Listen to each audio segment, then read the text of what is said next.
Alright, these next few videos are going to deal with creating images for the section slideshow, which again is the main image window that will appear, should you use that option on the home page. Okay, and so you can have up to 5 images, and each of those are individual nodes, individual pieces of content that you input into the system. So we have to just repeat the process each time. So what I'll show you is just kind of starting off with one image, and again, you can have one static image that sits up there and doesn't rotate.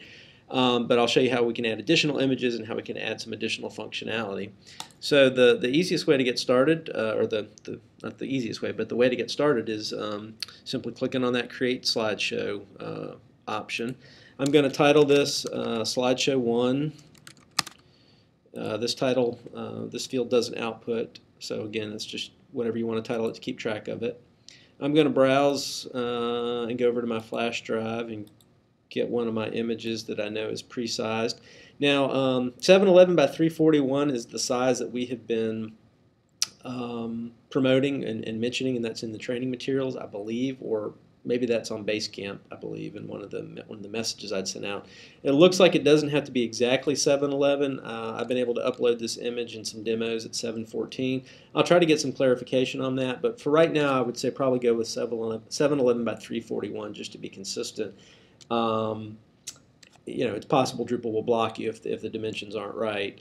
It's a little bit of a non-standard size, so you might have to do some cropping, or depending on where you're getting your images from. But it's sort of 16 by 9, but not quite exactly. Okay, but if we select that and we upload it, again, description. This is really more for my benefit. Students studying in Starbucks.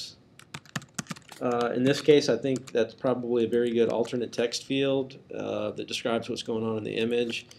And title is kind of irrelevant if there's only one image, and you'll see why in a minute. But I'm going to go ahead and fill that out just so I won't have to come back and address it after the fact. If I save that, okay, what I'm going to do is I'm going to keep this tab open because I'm going to go back in and do some additional editing on that. So I'm going to open up a link back to the home page in a new tab, and when I jump over and scroll down, you can see I've got an image there. Okay, and actually to kind of get a clearer view of that, let's jump over to where we're logged out.